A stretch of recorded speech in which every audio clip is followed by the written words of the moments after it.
नमस्कार दोस्तों, India's growing military power YouTube channel के एक और जानकारी भरे वीडियो में आप सभी का स्वागत है।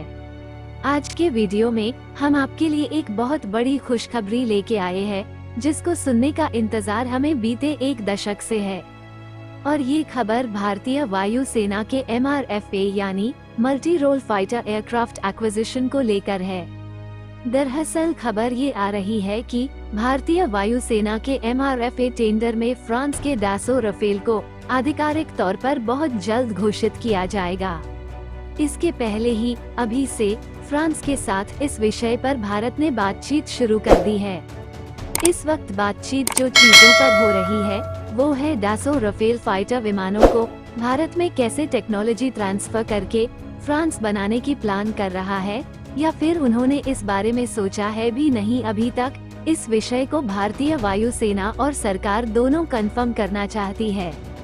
और यहाँ पर गौर करने वाली बात ये भी है कि नागपुर के DRAL यानी कि डासो रिलायंस एरोस्पेस लिमिटेड के मैन्युफैक्चरिंग फैसिलिटी के बारे में फ्रांस और डासो कंपनी क्या सोच रही है, क्योंकि अनिल अंबानी के रिलायंस अब इस जॉइंट मैन्युफैक्चरिंग में ज्यादा योगदान नहीं दे पाएगी, क्योंकि वो दिवालिया हो चुके हैं। और डासो ने पहले ही भारत सरकार से इस पूरे जॉइंट वेंचर के हिस्से को अपने हाथ में लेने का इरादा जाहिर कर चुकी है।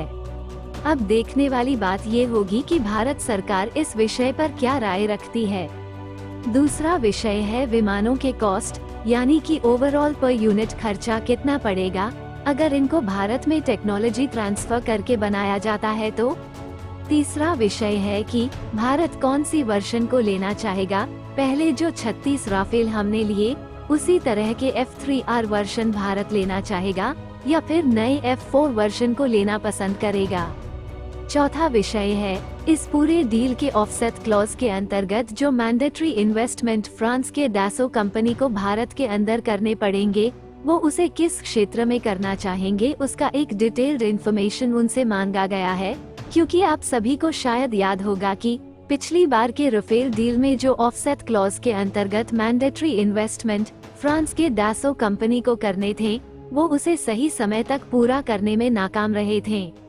तो वैसी स्थिति फिर से न बने, इसीलिए सरकार उनसे इस विषय पर उनके प्लान्स को पहले से जानना चाहती है। अब यहाँ पर फ्रांस को कुछ चीजों पर शायद कंसिडर करना पड़ सकता है, और इसमें सबसे बड़ा मुद्दा है विमानों के कुल लागत। क्योंकि यहाँ पर बात सिर्फ भारतीय वायु सेना के MRFA टेंडर की नहीं हो रही है, इसके साथ भारतीय नौसेना के राफेल मरीन के ऊपर भी चर्चाएं हो रही है। यहाँ तक की संभावना ये भी जताई जा रही है कि दोनों सेनाओं के राफेल विमानों के सौदों को एक साथ जोड़कर एक बड़ी मेक इन इंडिया वाली डील की घोषणा हो सकती है। हालांकि ये अभी कयास और अटकलों के तौर पर ही देखा जाना चाहिए, लेकिन ये दोनों डील्स होने वाले हैं, इसको लेकर अब किसी के मन में कोई शंका या संदेह नहीं रहना चाहिए। अब देखने वाली बात यहाँ पर यह होगा कि भारत इन दोनों डील्स को एक साथ मिलाकर एक बड़ा डील बना के क्या फ्रांस के ऊपर विमानों के प्राइस को लेकर थोड़ा दबाव बना के विमानों के ओवरऑल पर यूनिट खर्चे को कुछ हद तक कम करने में सफल रहता है या नहीं। क्योंकि हमारे लिए यहाँ से बचे हर एक पैसों की अहमियत बहुत ज्यादा होगी, क्योंकि हम अभी भी एक प्रगतिशील राष्ट्र है और हमें हमारे विशालाकार जनसंख्या का भरण पोषण भी करना है, और साथ ही आर्थिक तरक्की और सामाजिक प्रगति भी करनी है। लेकिन सामूहिक तरक्की के चक्कर में हम अपने सुरक्षा को भी ताक पे नहीं रख सकते हैं, खास करके जब आपके पड़ोस में दो खतरनाक दुश्मन बैठे हुए हैं जिनका मकसद है आपकी बर्बादी। इस डील से बचाए हुए पैसों को हम अपने खुद के स्वदेशी फाइटर जेट्स प्रोग्रामों में खर्च कर पाएंगे। यहाँ पर और एक चीज पर हमारी निगाहें टिकी है, और वो है आने वाले इन 114 और 26 कुल 140 राफेल विमानों के वेपन्स पैकेज को लेकर। भारत यहाँ पर मेटेओर BVRAM के कौन सी वर्जन को सिलेक्ट करती है उस पर हमारी ध्यान बानी रहेगी। इसके साथ ही फ्रांस हमें और क्या नए हथियार ऑफर करता है, इस पर भी हमारी नजर रहेगी। इसके साथ भारत इन राफेल विमानों में खुद के स्वदेशी अस्त्र और रुद्रम मिसाइल के अलावा और कौन कौन से हथियार ऐड करने का निर्णय लेता है, ये भी देखने वाली बात होगी। खास करके ब्रह्मोस मिसाइल के NG यानी कि नेक्स्ट जनरेशन वर्जन को लगाने की छूट फ्रांस देगा कि नहीं, ये सबसे महत्वपूर्ण होने वाला है। हालांकि हमें पूरा विश्वास है कि भारतीय वायुसेना और सरकार जरूर इस विषय को लेकर भी फ्रांस से जरूर बात की होगी या फिर अभी बात कर रहे होंगे। कुछ भी हो, लेकिन इस वक्त MRFA हमारे लिए एक जरूरत बन चुका है और इसे हम कतई दरकिनार नहीं कर सकते। सिर्फ स्क्वाड्रन फ्लीट के संख्याओं को बढ़ाना ही नहीं, बल्कि हमारे ओवरऑल कैपेबिलिटी को और ऑपरेशनल फ्लेक्सिबिलिटी को बढ़ाने में भी 114 MRFA के तहत 114 राफेल F4 विमानों की हमें आवश्यकता है।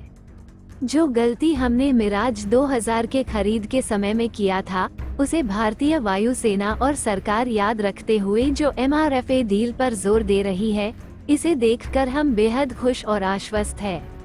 अब रही बात इन दोनों राफेल विमानों के डील साइन होने की, तो ये अगले साल होने वाले 2024 के लोकसभा चुनाव से पहले होना लगभग असंभव है, क्योंकि चुनाव के 2 महीने पहले से ही सरकार चुनाव मोड में चली जाती है और इस समय किसी भी प्रकार की बड़े डिफेंस या विदेशी डील्स पर आगे नहीं बढ़ा जाता है, क्योंकि इस इलेक्शन कमीशन के चुनाव आचार संहिता लागू रहते हैं, जिसके तहत सरकार ऐसे किसी प्रकार के डील्स या सरकारी घोषणाएं नहीं कर सकती है, इस पर पाबंदी रहती है। आप सब मानकर चल सकते हैं कि अगर वर्तमान सरकार दोबारा भारी बहुमत के साथ वापस लौट आती है आने वाले 2024 के लोकसभा चुनाव के बाद, तो ये दोनों डील अगस्त या सितंबर तक साइन किए जाने के प्रबल संभावनाएं हैं। लेकिन अगर कोई उलटफेर होता है आने वाले चुनाव में, तो मामला बिगड़ सकता है, क्योंकि नई सरकार थोड़ा समय लेगी इन सब डील्स को दोबारा रीचेक करने में, क्योंकि उनको इन सब डील्स के बारे में नहीं पता होगा और वो जरूर इसको पुनः जांच करना चाहेंगे, और अगर उनको ये सही ना लगे तो वो इन डील्स को रोक भी सकते हैं। लेकिन अभी हमें पॉजिटिव ही रहनी चाहिए, क्योंकि भारतीय वायुसेना के 114 MRFA और भारतीय नौसेना के 26 राफेल मरीन दोनों पर आखिरी दौर की बातचीत चल रही है विमान निर्माता कंपनी डासो एविएशन से, और उम्मीद है बहुत जल्द हम इस बहुचर्चित लगभग 20 बिलियन अमेरिकी डॉलर्स के डील को बेहतर टर्म्स के साथ 2024 में पूरा करके भारतीय वायुसेना के ताकत में बहुत बड़ी इजाफा कर पाएंगे। आज के लिए बस इतना ही। उम्मीद है कि आप सबको वीडियो अच्छा लगा होगा। वीडियो को अंत तक देखने के लिए धन्यवाद। जय हिंद।